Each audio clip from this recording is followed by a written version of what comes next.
Okay, so we're really close today. Hi guys, welcome back to a new video. Okay. Hi guys, welcome back to a new video. Okay, so oh, bless me. Today's video is going to be a get ready with me video because why the heck not? Okay, so I'm gonna put my hair first in a bun. In a bun, like this. Because I don't want my hair to be all over my face while I'm doing my skincare routine. And I have yet to get the other stuff I need for my face for today. Wait.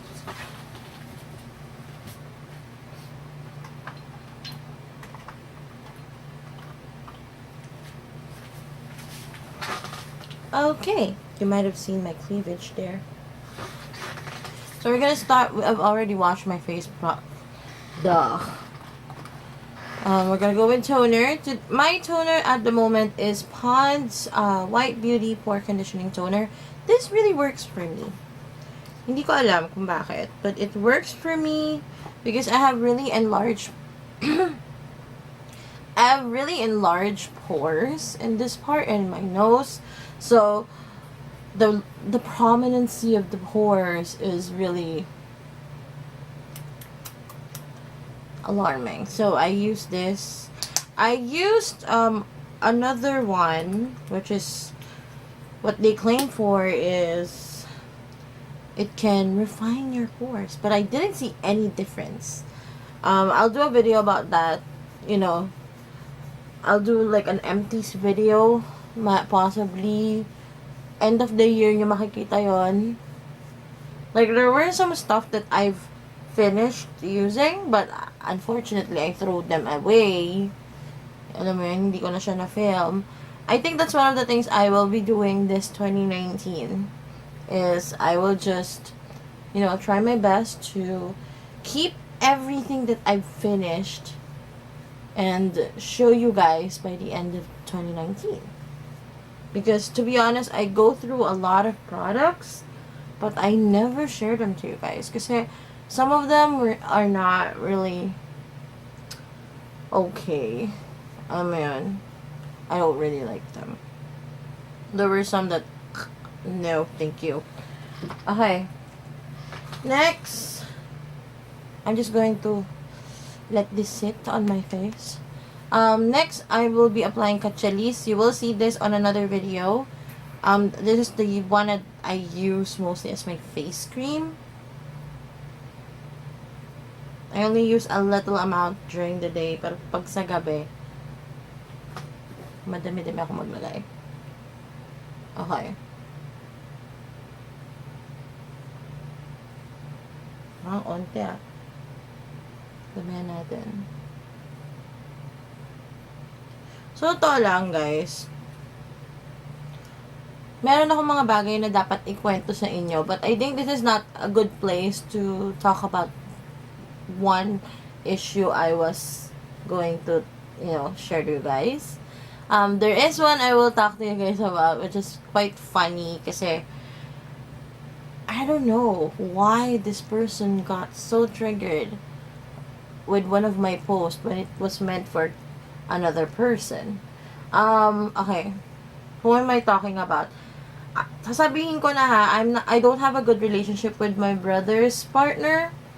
I call this woman, lang talaga. I call this woman as my brother's partner because they're not legally binded. They're not married. So, they have a child together. And we're, progressive like that.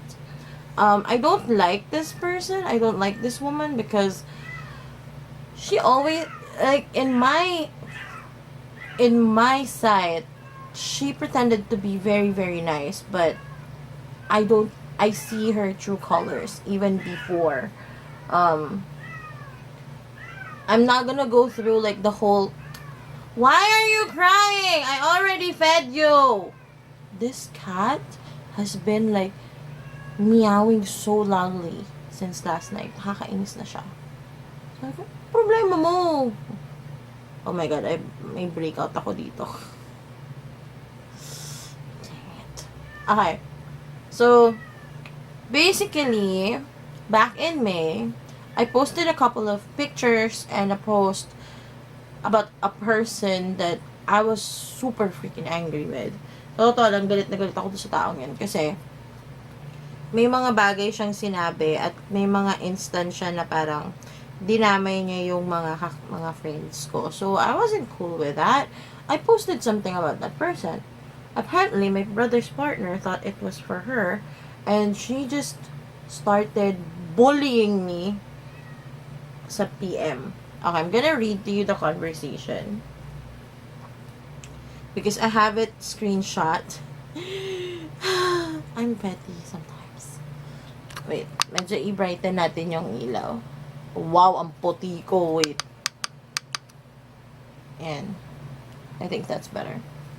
Okay, wait. I'm gonna get the screenshot and read it to you verbatim. Para fair.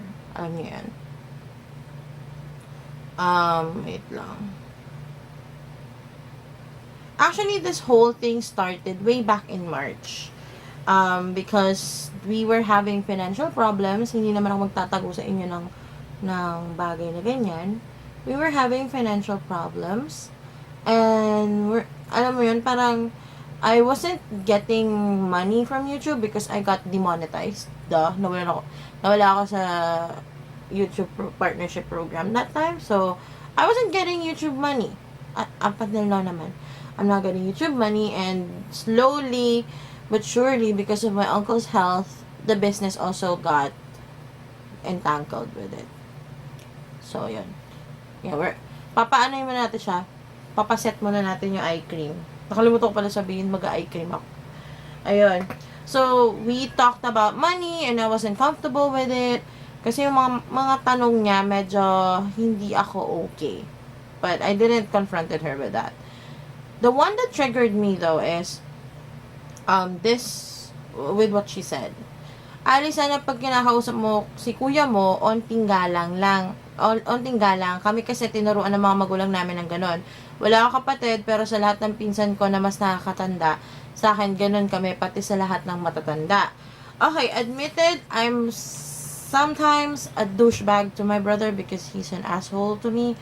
Alam mo yun, hindi ako magmamalinis. May ganon yung relationship namin ng kuya ko, pero alam mo yun, at the end of the day, I still call him my brother. I don't call him another name. Tapos biglang, kahit pala asar yun sa'yo, kuya mo yun, matanda yun sa'yo. She has a point. I don't know how you'll get me, pero wala ako sinasabi masama na obserbahan kita.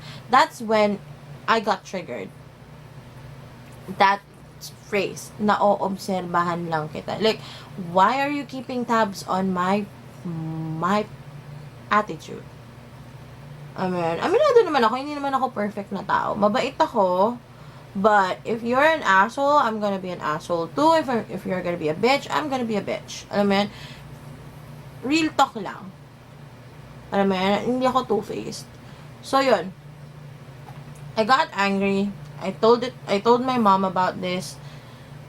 Hindi naman nag-away si mama tsaka si kuya, pero sinabihan ni mama si kuya na, pagsabihan mo yung babae, kasi she's not, parang, technically, the only way you can get in the family is if you're legally binded. My mom doesn't consider her as part of the family. Alam naman din niya yun. Alam mo yung parang, huwag ka mang hinimasok sa problem ng may problem. So, yun, nag-away. Ito na. March 1. Alam mo, Alice, hindi ko alam kung paano mo sinabi kay mama. She calls my mom mama. Sorry. Pero lumalabas na may nasama yung pagtatanong ko about sa pera. Which is yes. Alam mo yun, one of the things na, even you can ask my mother about this, ayoko na nagtatanong about money sa akin. Don't ask me about money. Like, I'm gonna tell you the right answer, the one that you wanna know, but if you wanna get the real deal, girl. Tapos bilang, pero lumalabas na, wala akong pakialam sa pera. Ang concern ko noon, nasa office kuya mo. Kasi I was asking for allowance, but my brother was in the hospital. I wasn't telling my brother to give me money immediately. I was telling him, hey, can you drop by and give me the allowance for the week because we're kind of short in cash.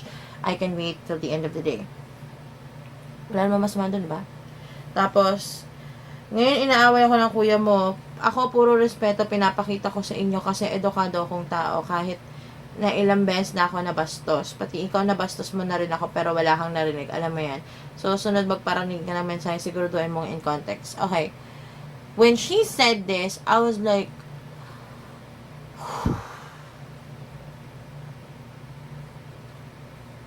I'm an educated person. Alam mo yan, parang, hindi, kasi pag ginamit mo yung term na edukado akong tao, you're basically, nag-aangat ng sarili mong bangko. You're making yourself look like you're of a higher stature than the people you're talking to. And that's not cool with me. Tapos di ko siya sinagot. Alam mo, parang, I don't have time for you. I have a lot of problems right now. So, get the F away from me. Ganun na lang. Hindi ko siya sinagot. Hindi kami nag-usap. And I just started ignoring her. Flat out ignoring this person. Kasi nga, I was handling a lot of things that time na I don't want your presence in my world right now. I see her as a negative force. And I don't want her there. Alam mo yan? Alam mo yan, kahit ako, naghahanap ako ng sister figure, I don't consider as one. I'm so sorry for being so bitchy at this point.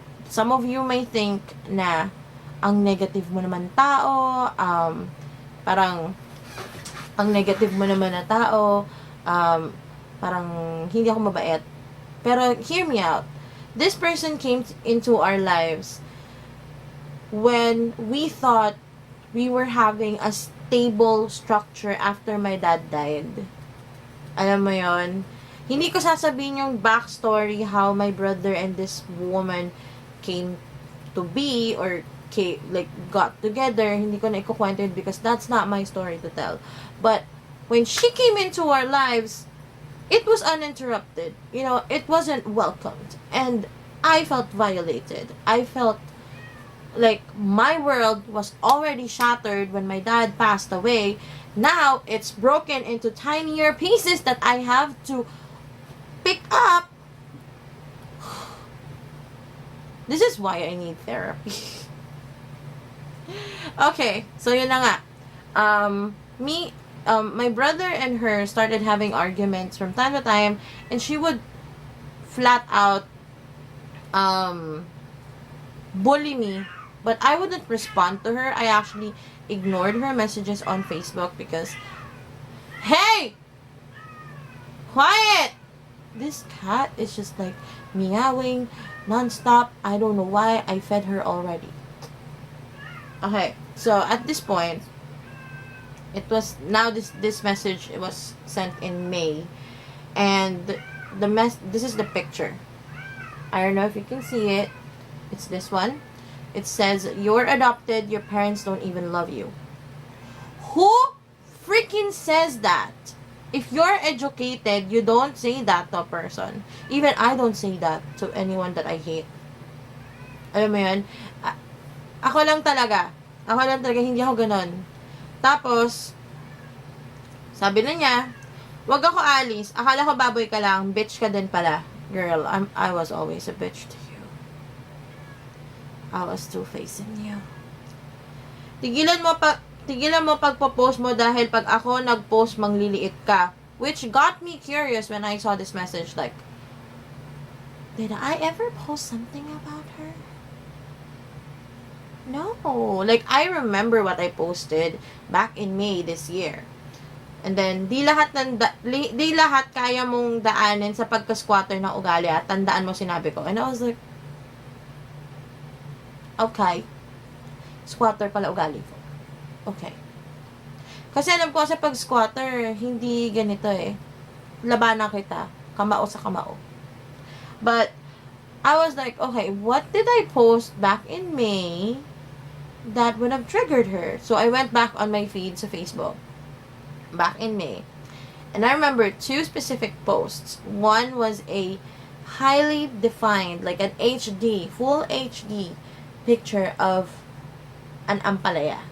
No joke, may pinost akong picture ng ampalaya. I think I can put it here, I'm not sure. And then the other one was a long post saying, if you are bitter about something, you don't talk to other people about it, you talk to us about it. And I was talking about another person. And I was like, why are you so concerned with that? Okay, tuloy ko yung makeup ko, ha? Kasi nagsettle na yung yung eye cream ko. Tapos, an hour after she sent me this message, she was like, bibigyan kita ng chance na burahin ang post mo. Kapag di mo iniles yun, mukha mo ang ipopost ko. So I was like, that was back in May, and I didn't even read her messages then. I only saw the message, I think, 3 days ago. So if ever this person see my posts about it, see this video, and be like, oh, you're like putting yourself out on the internet and being shady and stuff. Well, girl, I can get over it. Man. Ako talaga, one of the things I am planning to be more on this coming 2019 is not to give a 2 cent of a freaking time about people like her. Sure, she's my brother's partner. I should be nice to her and respect her. But to be honest, it's just being civil. Yes, she's civil to us. We were civil to her. But I don't like her attitude when it comes to my brother going to our house and spending time with our mother. You can't, my mom is in her age is like, she wants her children to be beside her, and that's one of the things that I stress the most about my mom and my brother is, hey kuya, kailangan nandito ka para kay mama kasi mama wants you here. Alam mo yun? I can't tell my mother na kuya's busy and he can't come. Tapos, ayoko lang din naman na, alam mo yun, para magtampo yung nanay ko sa kapatid ko. That's why I always push my brother na, hey, you have to be here. My mama's asking for you. So, sinasabi niya na, I'm busy, I'm doing something. And that's when I get angry at my brother. Because I know that he's not just busy with work. Alam mo yun, I know my brother. He's not like that. Like, he's a mama's boy. My brother's a mama's boy. And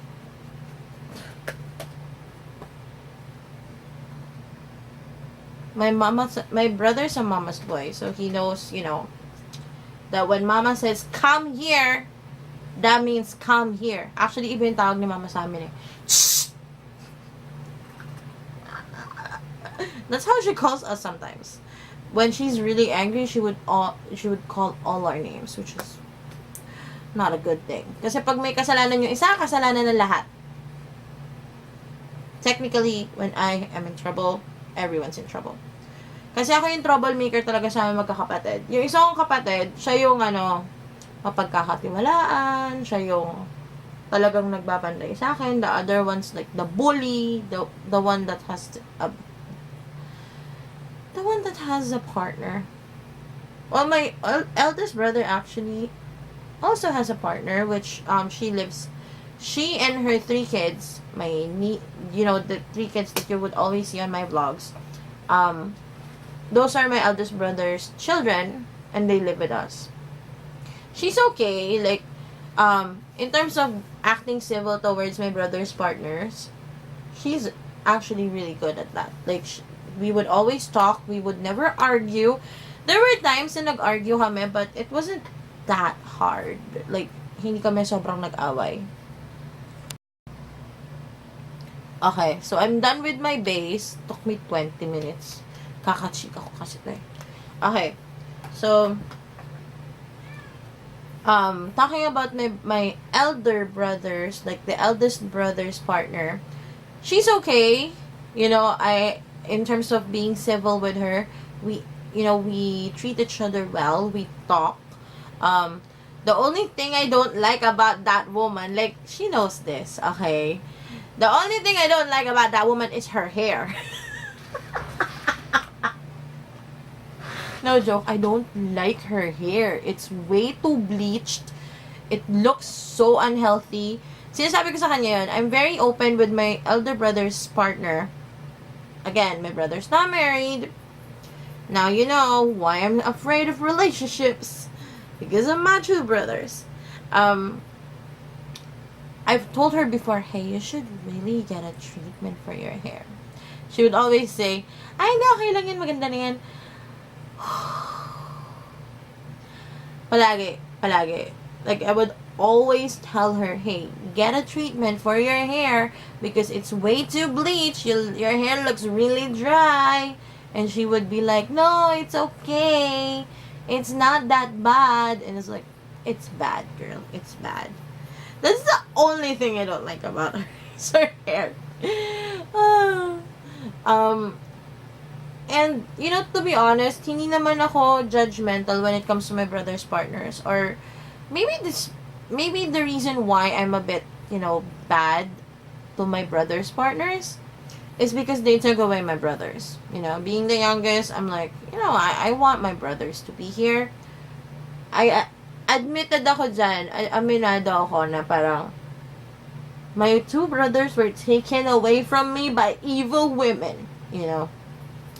But the only one that I despise is the other one, the one that I told you guys that bullied me.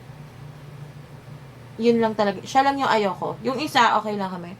Chill lang. Pero the other one, no. Like, even if someone pays me $1 million to kiss her or to tell her, like, you look great. No. Not in a million years. I would rather die poor than to greet her. I mean, I don't like her that much. It's that bad. The reason why I'm being so frank with you about this, guys, is because I want you guys to get to know this girl right here. Behind everything you see in this channel, I do have issues with my life. You know, hindi ako magtatago, hindi ako I won't like hide the fact that I'm going through these kind of stuff in my life. I know some people in my family will be super angry at this because why are you letting out dirty laundry and stuff? I don't care. You know, people would actually post worse things on the internet than this. You know, it's not a bad thing to talk about issues that other people can also relate. Pasensya na maingay. I'm just getting out my lip tints and lipstick. Yun. As in, alam ng kapatid ko yan. Like, I would rather die poor than be okay with her. Alam mo yan. It would take a very, very long time before I can accept her because of how she treats me and how she talks about me. Alam mo yan.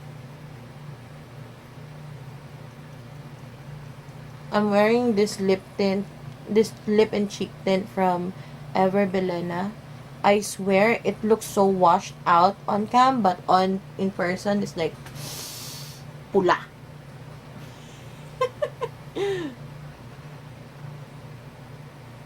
I haven't been into. One of the things I don't regularly talk about in this channel is I go to therapy. I think that's one of the things I will talk about more this 2019 is, you know, being in therapy a lot, you know. Kasi I have depression.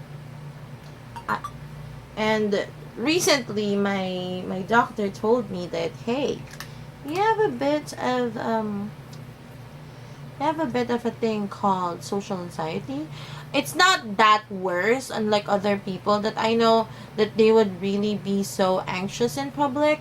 For me, it's very, very mild. According to my doctor, it's very, very mild. Like, it would be like in between being awkward and being socially, um, having social anxiety. So, my doctor told me, hey, you have mild social anxiety. Um, and I was diagnosed and I was told that if you would like, you could take medicine for this. And I was like, no. I've taken so many medicines that I don't know how I'm still able to function well as a human being. Alright, now time for lipstick.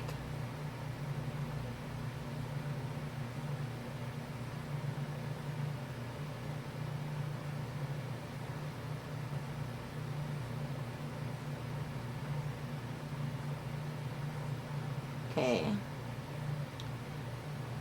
Kailangan ka talaga ng ng concentration to apply this liquid lipstick from Maybelline, New York.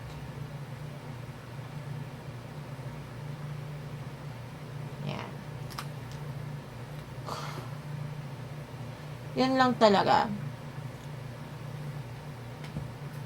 I think, talking about your mental health is great. I feel weird, but it's okay. I can live with this. Hindi ito yung everyday look ko, ha. Baka inisip ko ito yung everyday look ko. Hindi. I always change my everyday look because change is great. And I just had my hair curled. Sobrang daling makulot ng buko pero hindi siya nagtatagal. Which is, wow. Yan. Walang kilay-kilay. Walang ice-ice ng kilay. I think, magmamaskara ako pero ayoko magpura ng maskara mamayang gabi. Ganyan lang siya. Okay, so,